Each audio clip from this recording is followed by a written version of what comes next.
오빠, 선거라는 것도 결국 출마자가 유권자들한테 나 좀 뽑아달라고 프로포즈하는 거잖아. 유권자를 심쿵하게 만드는 키워드들은 어떤 것이 있어? 그렇지. 특히 대선 같은 경우는 누가 국민과 시대가 바라는 것을 정확하게 읽어내느냐가 승패를 가른다고 할 수 있지. 동아일보와 고려대 민족문화연구원 물결 21이 동아일보 기사에서 역대 대선 후보들의 관련 키워드를 데이터 마이닝 기법으로 분석한 게 있는데 말이야. 오빠, 혹시 독심술하는 건 아니지? 내가 이런 거 궁금해하는 건 또 어떻게 알았대? 내 안에 너 있거든. 1997년 치러진 15대 대선은 IMF 구제금융을 요청한 바로 직후였잖아.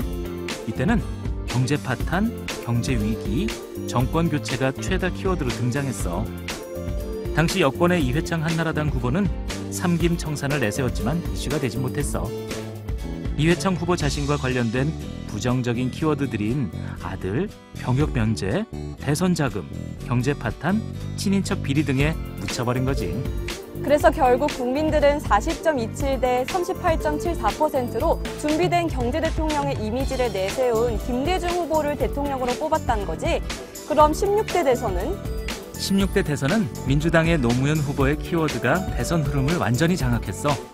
행정수도, 개헌, 햇볕 정책 등의 공약뿐만 아니라 노사모, 노풍도 큰 흐름을 만들었지. 한나라당 이회창 후보는 아들의 병역 의혹과 관련해 15대 대선보다 더 강력한 병풍을 맞았고 말이야.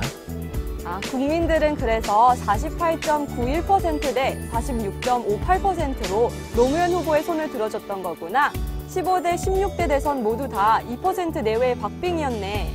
그런 거에 비하면 17대 대선은 한나라당 이명박 대통령이 대통합민주신당 정동영 후보를 48.67 대 26.14로 크게 이기면서 대통령에 당선됐지. 이명박 후보의 키워드인 경제, 정권 교체가 정동영 후보의 키워드인 부패 척결을 누른 거지. 18대 대선은 새누리당의 박근혜 후보가 민주통합당의 문재인 후보를 51.55% 대 48.02%의 아주 근소한 차이로 이겼잖아. 근데 미국 대선에서는 오하이오주의 결과가 어떤 후보가 승리할지 알려주는 바로미터라고 들었는데 우리나라에서는 대선의 결과를 예측해볼 수 있는 바로미터가 되는 지역은 없어? 있어. 어딜 것 같아? 내 추측으로는 일단 서울은 아닌 것 같고 광주나 전주, 대구나 부산도 지역성이 너무 강해서 아닌 것 같고 그렇다면 인천? 우리나라 각 지역의 사람들이 인천에 그래도 그나마 골고루 모여 사는 편이잖아. 대한민국 민심의 축소판이라고 할 수 있는데?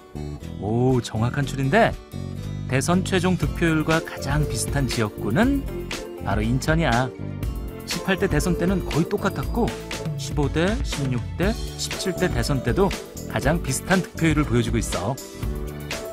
앞으로 대선 때는 인천 상황을 좀 눈여겨보면 어느 정도 대통령 당선자를 예측할 수 있겠는데? 오빠 총선과 관련된 키워드들도 궁금해.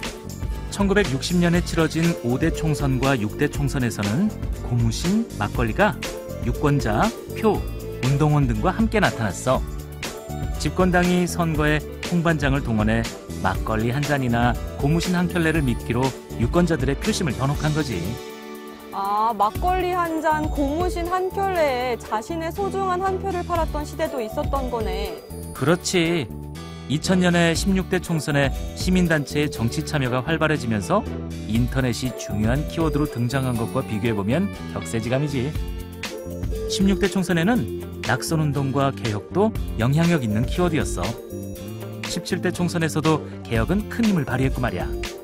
하지만 19대 총선에서는 개혁은 점차 줄어들고 복지가 중요한 키워드로 등장했어. 여당의 선택적 복지와 야당의 전면적 복지가 논쟁의 중심에 있었거든. 19대 총선은 스마트폰 시대가 되면서 트위터, 페이스북, SNS도 주목받는 키워드였지.